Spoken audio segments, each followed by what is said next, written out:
اعوذ باللہ من الشیطان الرجیم پناہ مانگتا ہوں میں اللہ کی شیطان مردود سے۔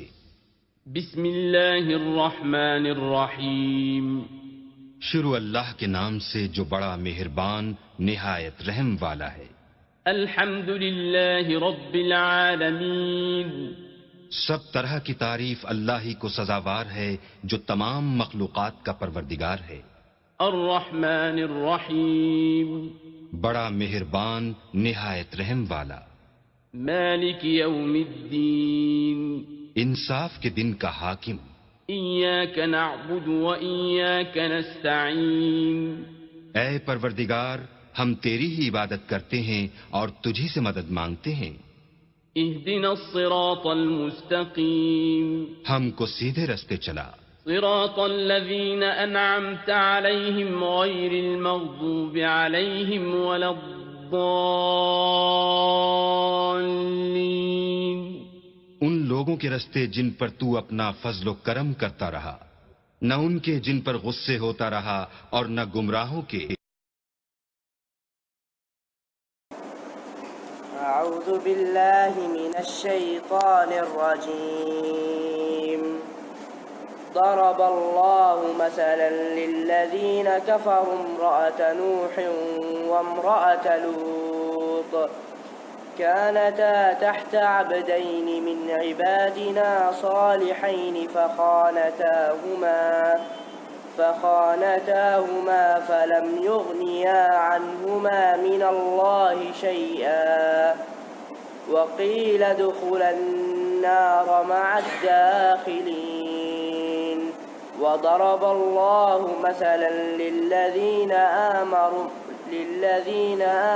امرأة فرعون إذ قالت رب ابن لي عندك بيتا في الجنة ونجني من فرعون وعمله ونجني من القوم الظالمين ومريم ابنة عمران التي أحصنت فرجها فنفخنا فيه من روحنا وصدقت بكلمات ربها وكتبه وكانت من القانطين.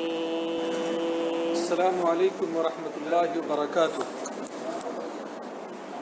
الحمد للہ رب العالمین والصلاة والسلام على اشرف الانبیاء والمرسلین نبینا محمد وعلى آلہ وصحبہ اجمعین۔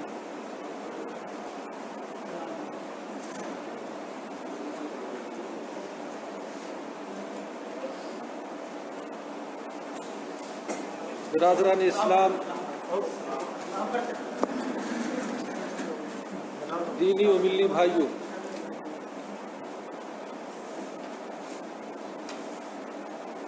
سب سے پہلے ہم اللہ رب العالمین کا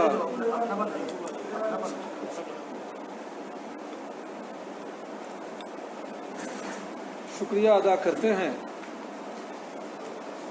کہ اللہ رب العالمین نے ہمیں اس طرح کی دینی مجلس میں شرکت کرنے کی توفیق عطا کی۔ اللہ رب العالمین سے دعا ہے کہ اللہ تعالی ہمیں دین سے محبت اور اس طرح کی دینی مجلسوں سے ہمارے اندر محبت پیدا کر دے۔ جو کچھ بھی باتیں کتاب و سنت کی روشنی میں ہم اس طرح کی مجلسوں میں سنتے ہیں، اللہ ہمیں ان باتوں پر عمل کرنے کی توفیق عنایت فرمائے۔ تمام قسم کی تعریف و توصیف، حمد و ثنا، بڑائی و بزرگی اللہ رب العالمین کے لیے لائق و زیبا ہے۔ درود و سلام نازل ہو ہم سب کے حبیب پیارے نبی محمد عربی صلی اللہ علیہ وسلم پر۔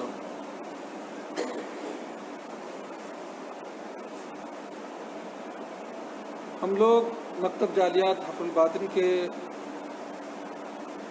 ثنائیہ برانچ میں تشریف فرما ہے، جس کا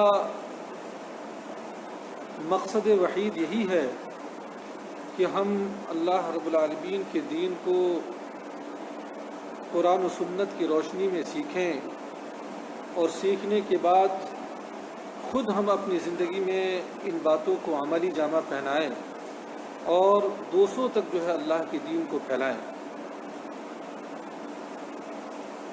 گزشتہ مجلس میں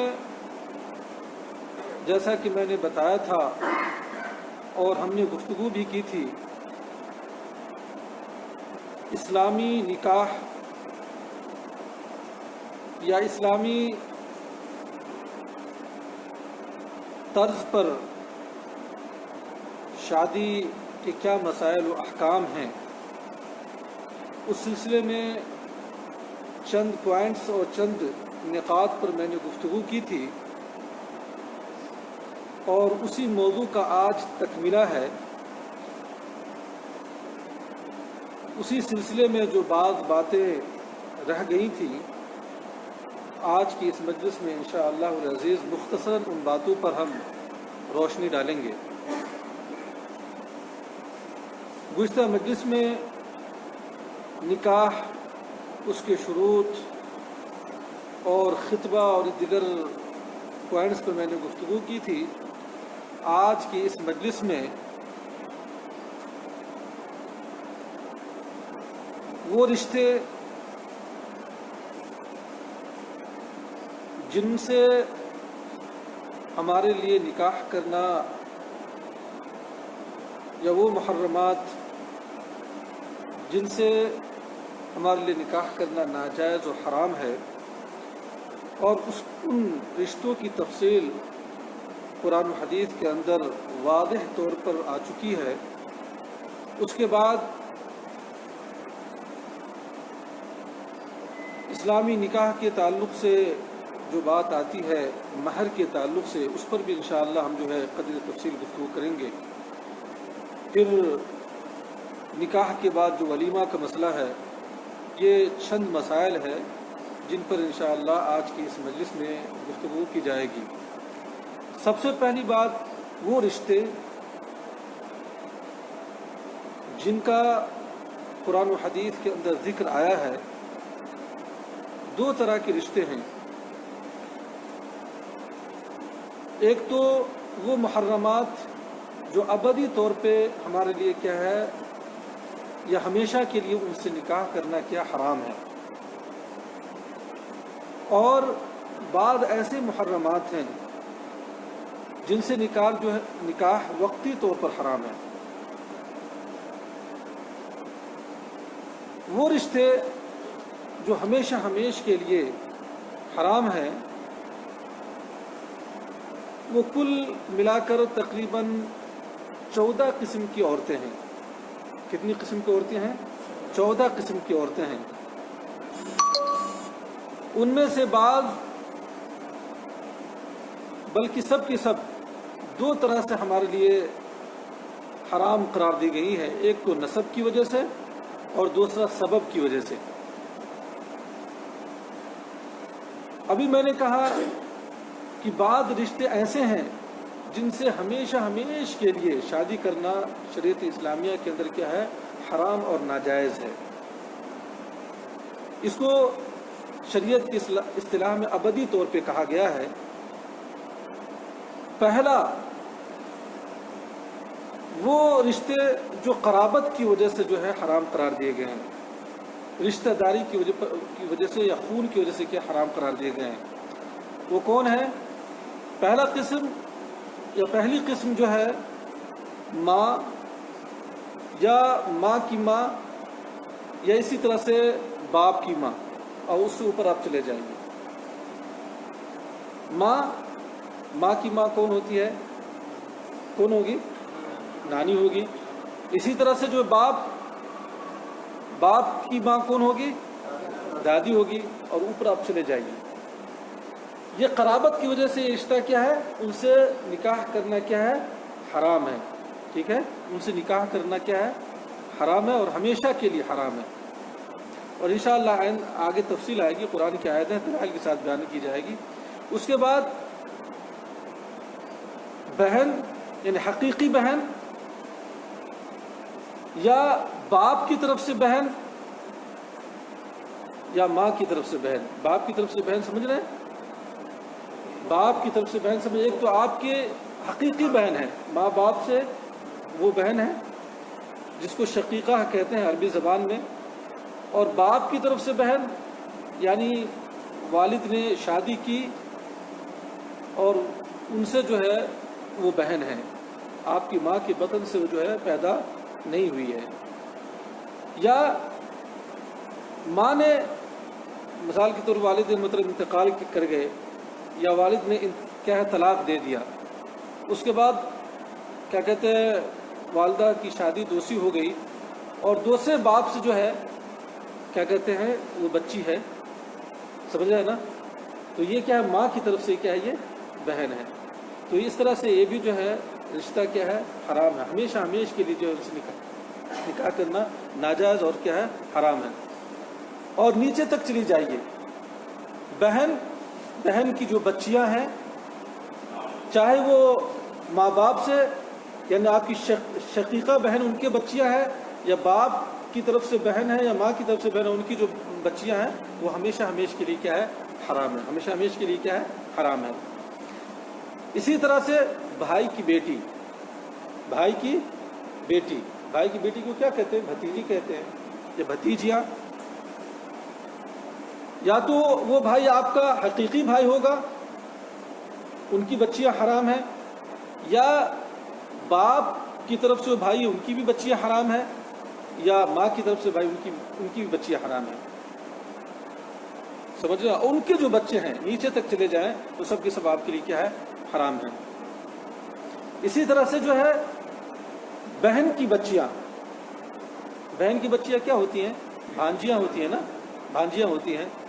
اب چاہے وہ بہن آپ کی حقیقی بہن ہے یا باپ کی طرف سے ہے یا ماں کی طرف سے ہے، ان کی بچیاں وہ سب کی سب کیا ہے؟ آپ کے لیے حرام ہے. اسی طرح سے پھوپھی کس کو کہتے ہیں؟ پھوپھی جو ہے باپ کی بہن کو کیا کہا جاتا ہے؟ پھوپھی کہا جاتا ہے، وہی ہے اخت الاب. اسی طرح سے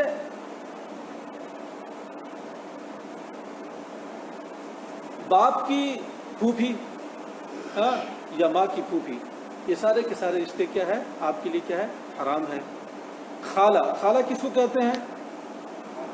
ماں کی بہن کو کہتے ہیں. اور اسی طرح سے خالہ تو آپ کی خالہ یا آپ کی ماں کی خالہ یا آپ کے باپ کی خالہ، اوپر تک چلے جائے، یہ سارے رشتے آپ کے لیے کیا ہے؟ حرام ہے. تو یہ ان سے ہمیشہ ہمیش کے لیے نکاح کرنا شریعت کے اندر کیا ہے؟ یہ جو رشتے بتائے گئے ہیں کیا ناجائز و حرام ہے. ان کو کہا گیا ہے شریعت کی اسلامی محرمات ابدیہ. کیا کہا گیا ہے؟ محرمات ابدیہ. اللہ رب العالمین نے فرمایا کہ حرمت علیکم امہاتکم و بناتکم و اخواتکم و عماتکم و خالاتکم و بنات الاخ و بنات الاخت. یہ جو تفصیل کے ساتھ جو یہ رشتے ابھی آپ کے سامنے بیان کیے گئے ہیں، ان کو جو ہے اس آیت کے اندر اللہ رب العالمین نے جو ہے سورۃ النساء کے اندر کیا ذکر کیا ہے. یہ رشتے کیا ہے آپ کے لیے ہمیشہ ہمیش کے لیے کیا ہے؟ حرام. اچھا، یہ جو رشتے جو قرابت کی وجہ سے جو ہے حرام قرار دیے گئے. اب کچھ ایسے رشتے ہیں جو سسرالی رشتے ہیں. کیا ہے؟ سسرالی رشتے ہیں. ان میں کون ہے؟ مثال کے طور پہ باپ کی بیوی. اب آپ سوچ سکتے ہیں کہ باپ کی بیوی کون ہوگی؟ ایک تو باپ کی بیوی آپ کی ماں، یہاں پہ وہ مراد نہیں ہے. مثال کے طور پہ آپ کے والد محترم نے شادی کی، دوسری شادی کی، اب وہ بھی تو ماں ہے. ہمیشہ ہمیش کے لیے جو ہے ان سے نکاح کرنا ایک مسلمان کے لیے کیا ہے؟ ناجائز اور کیا ہے؟ حرام. آپ اوپر تک چلے جائیے. دادا کی بیوی یا اسی طرح سے چاہے وہ دادا ہو یا نانا ہو، ان کی جو بیویاں ہیں اوپر تک چلے جائیے، ہمیشہ ہمیش کے لیے کیا ہے؟ حرام ہے. ٹھیک ہے. اللہ رب العالمین نے قرآن مجید کے اندر فرمایا وَلَا تَنكِحُوا مَا نَكَحَ آبَاؤُكُم مِّنَ النِّسَاءِ إِلَّا مَا قَدْ سَلَفَ إِنَّهُ كَانَ فَاحِشَةً وَمَقْتًا وَسَاءَ سَبِيلًا. میں جو ہے تفصیل میں نہ جا کے مختصراً بیان کرتے ہوئے نکلتا ہوں، اس لیے کہ موضوع جو ہے طویل ہے. اگر باپ نے جس سے شادی کی ہے اور اس سے خلوت حاصل ہو گیا ہے تو ہمیشہ ہمیش کے لیے اس سے نکاح کرنا یا اس ماں سے نکاح کرنا، ماں ہو جاتی ہے نا، ہمیشہ ہمیش کے لیے کیا ہے؟ ناجائز و حرام ہے. ہمیشہ ہمیش کے لیے کیا ہے؟ ناجائز حرام ہے. بلکہ خلوت بھی نہ ہو، مجرد نکاح ہو گیا ہے تو ہمیشہ ہمیش کے لیے کیا ہے؟ حرام ہے. اسی طرح سے زوجۃ الابن، جس کو ہم اپنی زبان میں کہتے ہیں بہو، سمجھا رہے نا؟ بہو یہ بیٹی کا درجہ رکھتی ہے. بہو سے ہمیشہ ہمیش کے لیے کیا ہے؟ نکاح کر کیا ہے؟ ناجائز و حرام ہے. اس کے بعد جو اب نیچے تک آپ چلے جائیے، جیسے پوتے ہیں ان کی بیویاں ہیں، یا ناتی ہیں ان کی بیویاں ہیں، یہ کیا ہے؟ یہ سب کیا ہے؟ حرام رشتوں میں ہیں. اللہ رب العالمین نے فرمایا کہ وَحَلَائِلُ أَبْنَائِكُمُ الَّذِينَ مِنْ أَصْلَابِكُمْ. الزوجہ، جس کو آپ کیا کہتے ہیں؟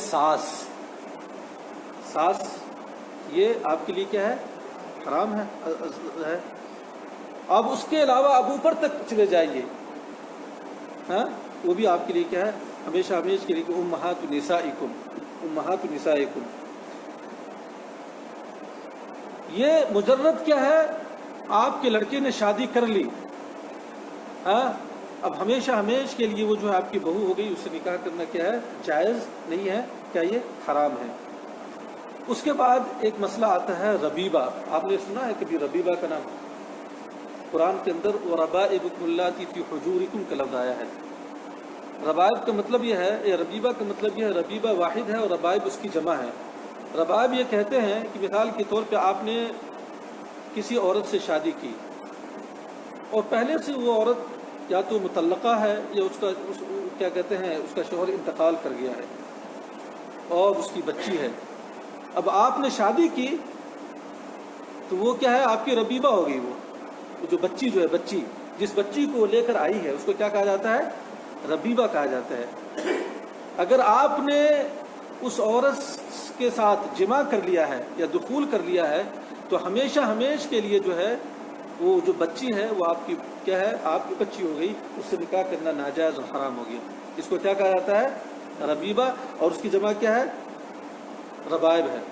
لیکن آپ نے جو ہے شادی کی، لیکن شادی کرنے کے فوراً بعد آپ نے طلاق دے دیا یا کوئی ایسا مسئلہ ہو گیا تو وہ آپ کے لیے کیا ہے؟ ناجائز و حرام نہیں ہو. بچی ناجائز و حرام نہیں ہے. یہاں پہ قید لگائی گئی ہے کہ بشرطے کی جو ہے اس سے کیا ہے؟ آدمی کیا ہے؟ دخول کیا ہو اور اس سے کیا ہے؟ جمع کیا ہو. اسی طرح سے بہت سارے اس طرح سے رشتے ہیں. ایک آدمی، ایک عورت ہے اور اس کی ماں ہے. اس کی ماں نے اس کی ماں جو ہے اس کی شادی جو کسی اور مرد سے ہو گئی. ٹھیک ہے، اس کا مطلب ہے کہ اس سے پہلے جو اس کا حقیقی باپ ہے یا تو مر چکا ہے یا کیا اس کو جو ہے اس کی ماں کو طلاق دے دیا. اس نے کیا ہے؟ شادی کیا کہتے ہیں؟ اس کی ماں کی شادی ہو گئی ہے کسی اور مرد سے. تو اب وہ جو مرد ہے یا اس عورت کے لیے جائز نہیں ہے کہ اس سے کیا ہے؟ شادی کرے. وہ باپ کے درجے میں آ جاتا ہے. ہمیشہ ہمیش کے لیے کیا ہے؟ وہ اس کے لیے کیا ہے؟ حرام ہو جاتا ہے. یہ چند رشتے ہیں. اب جو ہے چند رشتے ایسے ہیں جو سسرالی رشتے ہیں. یہ مختصر تفصیل میں نے بیان رہا ہوں. تو اس کے اندر یہ ہے، سسرالی رشتے سے پہلے ایک بات آتی ہے رضاعت. رضاعت سمجھتے ہیں کس کو کہتے ہیں؟ رضاعت کہتے ہیں کہ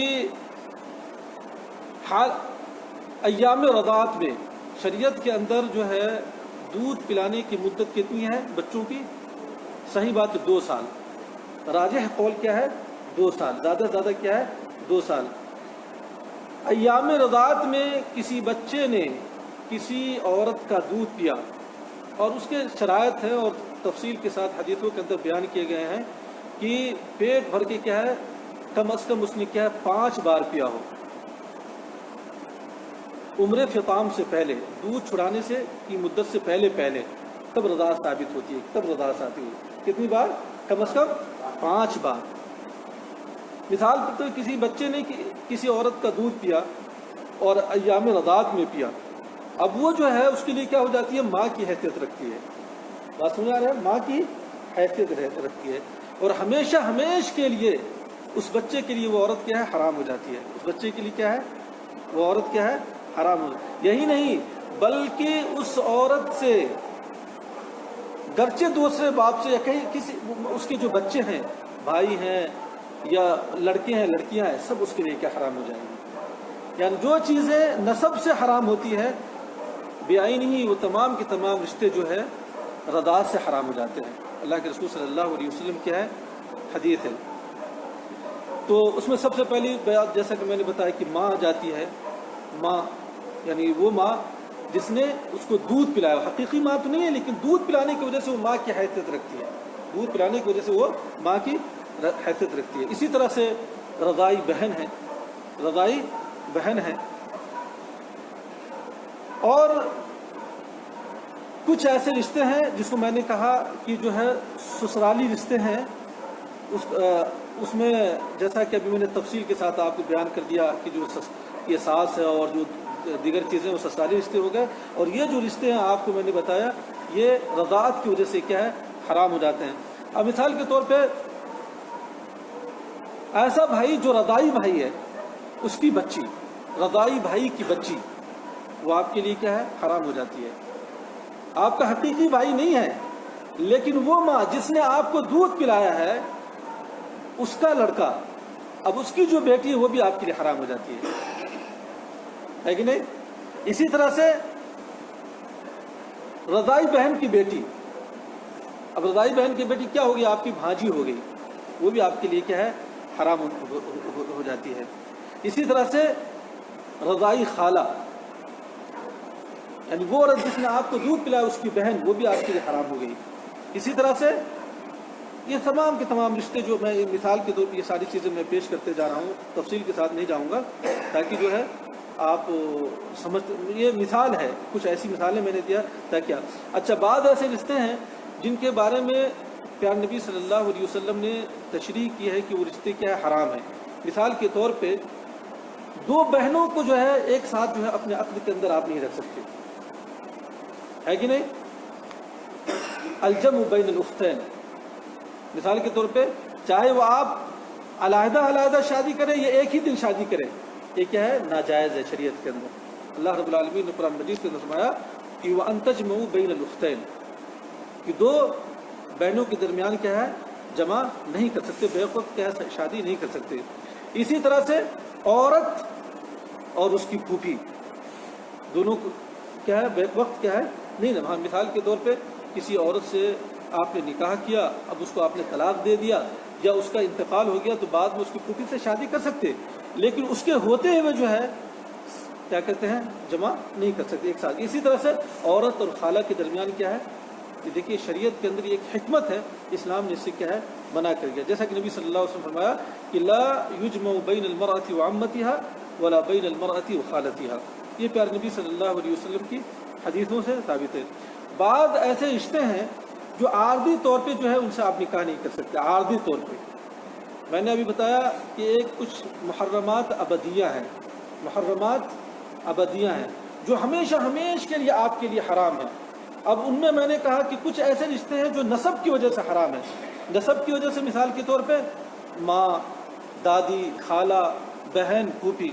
کچھ رشتے ایسے ہیں جو رضاعت کی وجہ سے حرام ہیں، دودھ پلانے کی وجہ سے حرام ہو گئے، ان کی بھی جو ہے قدر تفصیل میں نے بتائی ہے. اور کچھ ایسے رشتے ہیں جو سسرالی رشتے ہیں جو بھی ان میں سے کچھ ایسے جو ہمیشہ ہمیشہ کے لیے آپ کے لیے حرام ہیں. اب کچھ ایسے رشتے ہیں جن کی تفصیل یہ ہے کہ وہ عارضی طور پہ حرام ہے، عارضی طور پہ، ہمیشہ کے لیے نہیں لیکن عارضی طور پہ. مثال کے طور پہ ایک ایسی عورت جو مطلقہ ہے اور عدت میں ہے، وہ ابھی وہ عدت میں ہے، اس سے آپ کو شادی کرنا کیا عارضی طور پہ کیا ہے حرام ہے، لیکن جب اس کی عدت گزر جاتی ہے تو پھر کیا آپ اس سے شادی کیا ہے کر سکتے ہیں. ٹھیک ہے. اسی طرح سے ایک عورت ہے جس کو اس کے شوہر نے جو ہے 3 طلاق دے دیا ہے. کتنی طلاقیں دے دی ہے؟ 3 طلاق دے دی ہے. تو صحیح حدیث اور کتاب و سنت کی نصوص کی روشنی میں جب تک وہ عورت کسی دوسرے مرد سے شادی نہ کر لے اور یہ شادی جو ہے سازشی شادی نہ ہو، جیسا کہ ہمارے ملکوں کے اندر یہ جو سازشی شادی کی جاتی ہے اور حلالہ کا ایک حرام راستہ نکالا گیا ہے، جو آپس میں اتفاق کر لیتے ہیں کہ ایک رات کے لیے شادی کرنی پھر طلاق دینا ہے، یہ پیارے نبی صلی اللہ